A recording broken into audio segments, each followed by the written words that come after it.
Imagine finding a 30-year-old Maruti 800. It has no air conditioner, no power windows, no touchscreen, and definitely no airbags. In India, that car is almost forgotten. You might find one sitting in village garage or even a scrapyard for just few thousand rupees. But cross the border into Pakistan, and the exact same car sold as Suzuki Mehran can cost you up to 15 lakhs. A car that many Indians wouldn't even look at is worth almost as much as a brand new premium hatchback. And that's not even the surprising part. In Pakistan, Toyota Fortuner can cost nearly 2 crores. Also, some used cars are actually sold for more than brand new ones. So, how did two neighboring countries with similar roads, similar brands, and shared automotive history end up with completely different car markets? Most people blame taxes, others blame economy, but the real answer goes much deeper. It begins inside the factories and extends through the government policies, currency, dealership practice, and decades of decision that shaped both automotive industries.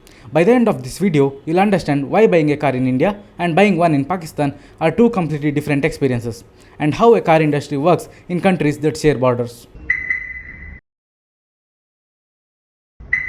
Today, India is one of the largest automobile manufacturing hubs in the world. This didn't happen overnight. It is the result of decades of investment in local manufacturing, supplier networks, infrastructure, and government policies designed to reduce dependency on imports. When a modern car is built in India, thousands of different companies contribute to that single vehicle. One factory manufactures seats, another produces wiring harness, while specialized plants build engines, transmissions, electronics, and batteries. That means building one car doesn't just support one company. It supports an entire ecosystem of suppliers, logistic companies, ports, and thousands of small businesses working behind the scenes. Today, vehicles made in India are exported across Asia, Africa, Europe, and even Latin America. In fact, many global manufacturers now use India not only to serve Indian customers but also as a production hub for the rest of the world. A great example is Suzuki, which manufactures the e-Vitara in India for multiple international markets. Building most components locally gives India a huge advantage. Manufacturers don't have to depend on international shipping for every single part, making them far less vulnerable to currency fluctuations, supply chain disruptions, and import restrictions. The more parts a country builds itself, the more stable and competitive its automobile industry becomes. Pakistan, however, followed a very different path.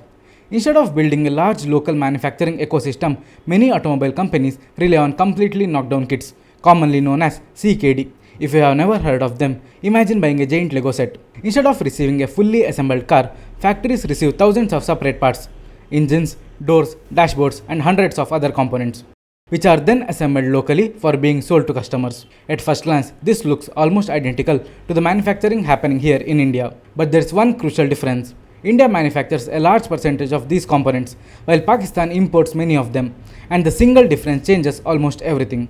Every engine, gearbox, electronic modules, and other imported components has to be paid in the foreign currency, mainly US dollars. So every time the Pakistani rupee loses value against the dollar, the cost of building car immediately increases.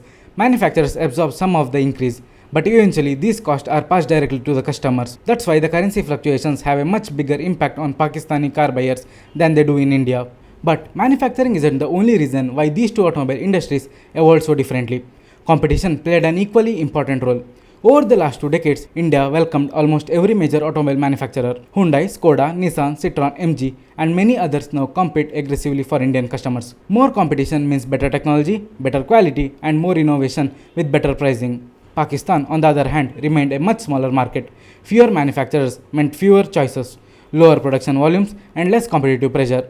When customers have limited alternatives, prices naturally remain higher, and manufacturers have far less urgency to innovate or expand production. The difference becomes even clearer when we look in the future of automobile industry, that is electric vehicles.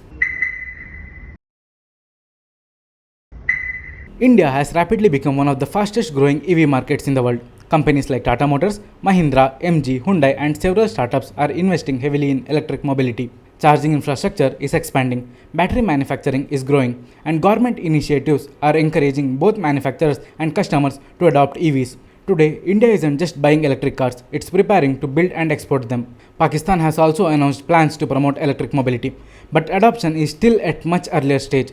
Charging stations are limited, EV options are fewer, and higher import costs continue to keep price beyond the reach of many buyers. While market is slowly growing, it still has a long way to go compared to India. And this brings us to the biggest question of all. If manufacturing costs, competition, and currency are also different, how big the actual price difference is?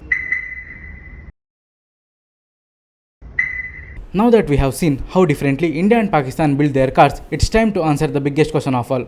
How does the difference actually affect the final price? Let's begin with one of the India's most popular hatchbacks, the Maruti Suzuki Swift. For years, it has been first choice for millions of middle-class families because it offers a great balance of affordability, reliability and low maintenance cost. Today, a brand new Swift in India costs around 7 lakhs. Now, cross the border and the same category of hatchbacks cost well over 40 lakhs. We are not comparing luxury imports or special editions.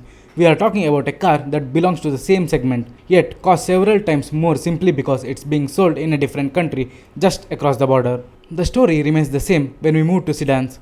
The Honda City has built a strong reputation in India as one of the most dependable family cars, with prices starting at around 13 lakh. In Pakistan, however, buying the same sedan requires a completely different financial commitment. A brand new Honda City costs more than 52 lakhs. The difference becomes even more shocking when we look at premium SUVs. In India, the Toyota Fortuner has become a symbol of success. It is widely used by politicians, businessmen, senior government officials, and SUV enthusiasts because it has strong road presence and legendary reliability. Depending on the variant, a Fortuner in India costs roughly 40 to 50 lakhs. In Pakistan, however, the standard Fortuner costs around 1.58 crore, while the top-end model is close to 2 crore. To put that into perspective, an Indian buyer could purchase a spacious 3 BHK apartment in many metro cities for the price of single Fortuner in Bikaristan. It almost sounds unbelievable, but these are realities of two completely different automobile markets sharing the border. Naturally, many people assume these prices are simply because of higher taxes, but they are far from the only reason. One of the biggest hidden factors is something most people never think while buying a car, that is, currency. Every time the Pakistani rupee loses value against the US dollar, the cost of bringing vehicles components into the country increases almost immediately. Manufacturers cannot absorb these rising costs forever, so they eventually pass on to the customers. India certainly isn't immune to the global economic challenges, but its automobile industry has a much stronger cushion against these shocks. Since a much larger share of vehicle components are produced within the country, manufacturers are less exposed to sudden exchange rate fluctuations. These stabilities allow companies to price their vehicle more competitively, making car ownership far more affordable for the average Indian buyer. But rising prices don't just affect brand new vehicles, they completely change how the used car market works. In India, everyone expects a car to lose its value as it gets older.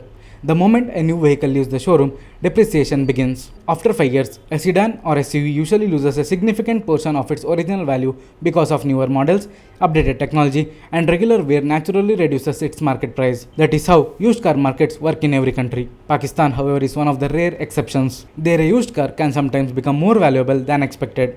Not because it is rare or collectible, but simply because it's available immediately. This brings us to one of the most unusual characteristics of Pakistan's automobile market. In most countries, people buy used cars because they are cheaper than new ones. In Pakistan, many buyers choose used car because they simply don't want to wait.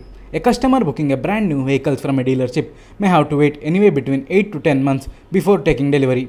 During those months, the vehicle's price can increase again due to the currency fluctuations or manufacturer price revisions. On the other hand, a used car sitting in the market can be driven home in the very same day. For many families, immediate delivery is worth paying extra. As strange as it sounds, there have been several instances where a lightly used car has sold for more than original showroom price, simply because buyers were willing to pay a premium to avoid months of waiting. Imagine driving a car for a year and then selling it without losing money, or in some cases even making a profit. That is something almost unheard of in India, but not entirely unusual in Pakistan. By now, you might think that once someone somehow manages to arrange 40 lakhs for a sedan or more than a crore for a SUV, the difficult part is finally over. Surprisingly, it isn't. Because unlike India, where having the money usually means you'll receive a vehicle within a reasonable time, Pakistani buyers often discover that money alone doesn't guarantee delivery. In many cases, the real challenge begins only after the booking amount has been paid. Imagine saving for years to buy your family's first car. You finally walk into the showroom, complete all the paperwork, and proudly make the booking. Then the salesperson calmly tells you that your vehicle could take 8-9 months or even a year to arrive. As it wasn't frustrating enough, there is another catch. If the Pakistani rupee loses value during these months, the manufacturer may revise the price before delivery. By the time your car finally arrives, you could be asked to pay several lakh rupees more than the amount you originally agreed to. If you refuse, your booking may simply be cancelled. This situation gave birth to one of the most controversial practices in Pakistan automobile market, that is, on money. Instead of waiting months for delivery, many buyers choose to pay an additional premium to get car immediately. Investors and dealers often book high demand vehicles in advance, knowing that someone else will eventually pay extra to skip the queue. Depending on the model, this premium can range from a couple of lakh rupees for a small hatchback to several lakh rupees for a premium SUVs. In simple terms, buyers aren't paying more for the better vehicle, they are paying more just to avoid waiting. Before we criticize Pakistan too much, it's only fair that we look at our own dealerships. India may not have an on-money system on the same scale, but that doesn't mean that car buying experience is completely free from hidden costs. Instead of charging customers to skip waiting lists, many Indian dealerships have developed their own way of increasing the final bill, and some of those practices may surprise you even more. By now, it's clear that buying a car in Pakistan is far more difficult than simply arranging the money. Long waiting periods, price revisions, and the own money system have made purchasing a new vehicle stressful experience. But that doesn't automatically mean buying a car in India is smooth and transparent. The problems are different, and that's what makes the comparison interesting. In Pakistan, the biggest challenge is getting the car. In India, the biggest challenge is making sure you don't pay more than you actually should. One of the most common complaints from Indian buyers is the addition of extra charges just before delivery. These are often shown as handling, logistics, depot, or vehicle preparation charges.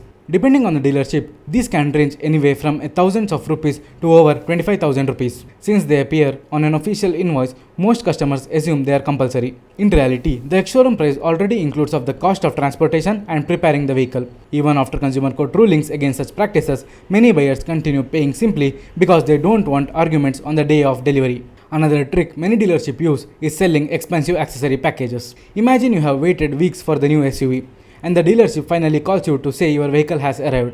Just when you are ready to complete the payment, you are informed that the car has already been fitted with an accessory package worth 40,000 or even 80,000. Floor mats, mud flaps, seat covers, and perfume kits are bundled together and presented almost as if they are mandatory. Technically, customers can refuse them, but many hesitate because they fear delays or complications in getting their vehicle. Pakistan, on the other hand, faces a completely different reality. Because the market has fewer manufacturers and lower production volumes, dealerships rarely need to convince customers with finance offers or expensive accessory packages. Demand is already much higher than the supply. Their biggest advantage is simply having the vehicle available. In India, however, dealerships operate in the world's most competitive automobile markets. Customers can easily walk into another showroom if they are unhappy. So dealers have found other ways to increase their profit without increasing the car's advertised price. So while challenges are different, the lesson is surprisingly similar. In Pakistan, the battle is often to get the car at the promised price within the reasonable time. In India, the battle is making sure that the final invoice doesn't quietly become much bigger than the advertised price. In both countries, an informed buyer almost always has the advantage over an uninformed one. And once you have finally driven your car out of the showroom, another challenge begins, that is keeping it safe. Interestingly, even this story is completely different in India and Pakistan. Once you manage to buy the car and finally park it outside your house, you would expect that the difficult part is over. Unfortunately, that's where another major difference between India and Pakistan begins. Both countries struggle with vehicle theft, but the nature of crime has evolved in completely different directions. In Pakistan, the biggest concern is often physical theft or snatching of the entire vehicle, whereas in India, criminals are increasingly relying on technology instead of force. In cities like Karachi, vehicle theft has remained a serious problem for years. Thousands of motorcycles and cars disappear every single year, making vehicle security far more than just an optional accessory. For many owners, buying a car isn't complete until an advanced GPS tracking system has been installed. Unlike the basic GPS trackers many people use here in India, these systems are designed specifically for vehicle recovery. They continuously transmit the vehicle's location, send instant alerts if the car moves unexpectedly, and in some cases even allow owners to remotely disable the engine after it has been stolen. Many owners even install hidden backup trackers in different parts of the vehicle, ensuring that if one device is discovered, another continues transmitting. Insurance companies also encourage these systems because recovering a stolen vehicle is far more cheaper than paying a full insurance claim.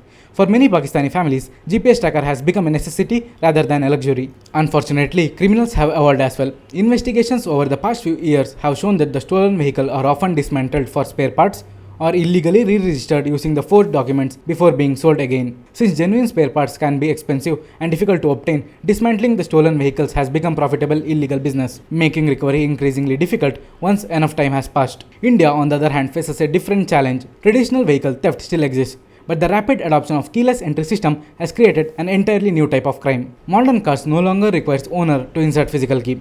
As long as smart key is nearby, the vehicle unlocks and starts with the push of a button. While this technology makes daily life more convenient, it has also created opportunities for tech-savvy criminals. One of the fastest growing methods is known as relay attack. Imagine returning home after work and placing your car key near the front door.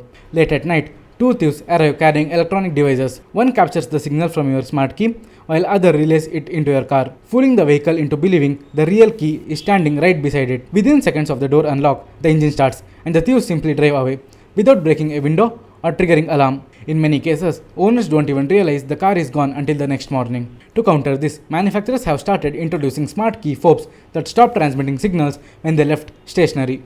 While security experts recommend storing keys inside a Faraday pouches which blocks wireless signals altogether. It's a simple solution, but surprisingly, few owners know about it. India also enjoys one major advantage when it comes to recovering stolen vehicles. Technologies such as FASTag, widespread CCTV networks, automatic number plate recognitions, and expanding digital policing have made it much harder for stolen vehicles to travel unnoticed across the country. Every toll plaza and major highway leaves behind the digital evidence that investigators can use to trace vehicles' movement. Pakistan, however, faces a more difficult situation. In some regions like weaker enforcement and illegal cross-border trade make recovering much harder. Many disappear into dismantling networks within hours, while others are transported across regions before authorities even receive the complaint. This is another reason advanced GPS tracking has become so common among Pakistani car owners. Despite this difference, one thing remains the same. Modern cars are no longer stolen with screwdrivers and broken ignition locks. Today's thieves understand electronics, forcing manufacturers to constantly improve security systems. It has quietly become a technological arm race between car companies and criminals. But while some owners are focused towards protecting their car, others are already thinking about making them faster, louder, and more unique. And once again, India and Pakistan have taken completely different approaches to car modification. For some people, buying a car is only the beginning. The real fun starts after the vehicle reaches home. Some owners want larger alloy wheels, a louder exhaust, better suspension, or even completely different engine. Around the world, car modification has become a billion-dollar industry. But when it comes to modification, India and Pakistan have taken two different approaches. Let's start with India. If you have ever attended a car meet in Kerala, Bangalore, Hyderabad, or Mumbai, you have probably seen beautiful modified cars, lowered suspension, aftermarket alloys, custom wraps, performance exhaust, and premium audio systems. These have become increasingly common, thanks in part to YouTube and Instagram. However, despite the growing car culture, India laws remain fairly strict. A major turning point came after the Supreme Court reinforced that the vehicle should not be modified in ways that alter manufacturers' approved specifications. The reasoning is understandable.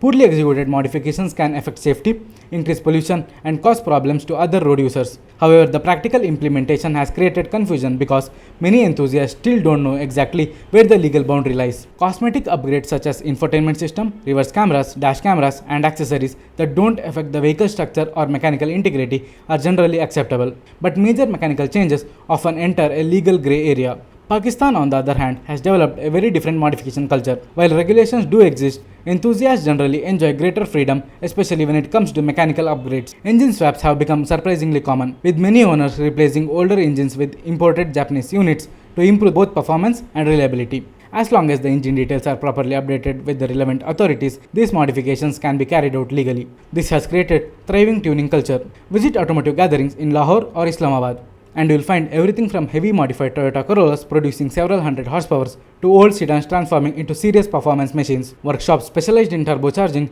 ECU tuning, suspension upgrades, and complete engine conversions have built a strong reputation over the years. For many enthusiasts, modifying a car is simply another part of owning it. India has taken a different route. Instead of encouraging extensive aftermarket modifications, manufacturers now offer multiple variants, official accessories, and factory customization packages. Features that enthusiasts once installed outside the showroom, like premium audio systems, sunroofs, and cosmetic upgrades, are now available directly from the manufacturer. This reflects a broader difference in psychology. India prioritizes safety, standardization, and manufacturer-approved customization, while Pakistan offers enthusiasts greater flexibility through independent workshops and aftermarket specialists. Neither approach is perfect. India's system is safer but more restrictive, while Pakistan gives owners more freedom but also places greater responsibility on them to ensure modifications are carried out properly. Despite this difference, enthusiasts on both sides of the border share the same passion. Whether it's someone in Bangalore restoring an old Honda Civic or someone in Lahore building a turbocharged Corolla, both are chasing the same goal: to build a car reflects their personality rather than simply driving a stock vehicle.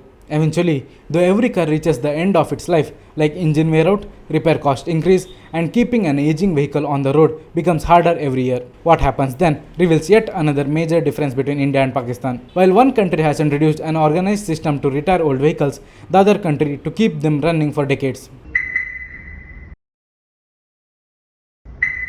Every car, no matter how reliable it is, eventually reaches the end of its life. Engine wear out, repair bill increase, and older vehicles struggling to meet the modern safety emission standards. But what happens next depends entirely on the country. And once again, India and Pakistan have taken two different approaches. India has gradually moved towards a structured vehicle scrapping policy. Instead of allowing aging, heavily polluting vehicles to remain on the road indefinitely, older vehicles must undergo fitness tests after reaching a certain age. The goal is simple: replace unsafe, high-emission vehicles with cleaner and safer alternatives. Supporters believe this improves road safety and reduces pollution. Modern cars come with a stronger crash structure, multiple airbags, ABS, electronic stability control, and cleaner BS6 engines, making them significantly safer than vehicles built 2 or 3 decades ago. To encourage this transition, owners who scrapped eligible vehicles can receive a certificate of deposit, which may provide road tax benefits and manufacturer discounts on a new vehicle. However, the policy has its critics. Many argue that the well-maintained 20-year-old car still be safer than a neglected newer vehicle, while replacing an older car is simply unaffordable for many middle-class families once insurance, registration, and taxes are added to the purchasing price. Pakistan follows a very different approach. Unlike India, there is no nationwide scrappage policy for private passenger vehicles. As long as owners can keep repairing and maintaining their cars, many remain on the road for decades. At first, this sounds like an advantage, but in reality, it reflects a different economic situation. When even a basic hatchback costs several times more than it does in India, replacing a vehicle every 15 or 20 years simply isn't realistic for many families. Repairing an older car often becomes the only practical choice. That's why it's common to see 25 or 30-year-old vehicles on Pakistani roads. Mechanics have become exceptionally skilled at rebuilding engines, repairing suspension systems, restoring body panels, and keeping aging vehicles running far beyond the manufacturers originally expected. This has also created a thriving industry of repair workshops, used parts market, and restoring specialists that perfectly sum up the difference between two water-sharing countries. India is moving towards cleaner technology, electric vehicles, advanced safety features, and becoming a global manufacturing hub. Pakistan, meanwhile, continues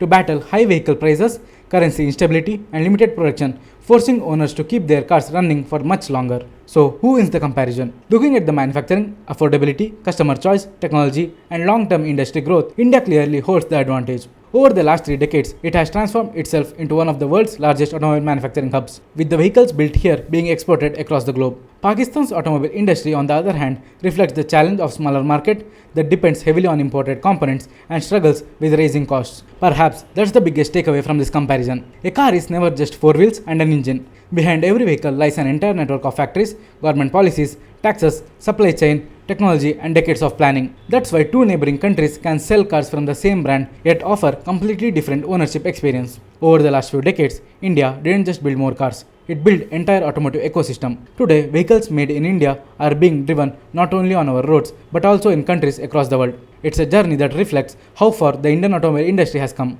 If you have enjoyed this comparison and would like to see India versus China next, let me know in the comments. Until then, I leave you with one final thought. Engine roar, feel the rush in the vein. Digital heart, no sleep in the rain. D3 Ankh on the road, no break. Every move real, no room for the fake. Sachi hai baat, look at the stats. Hum hi hai baat, look at the stats. Hum hi hai aage, winning the maps. Logic and speed, winning the maps.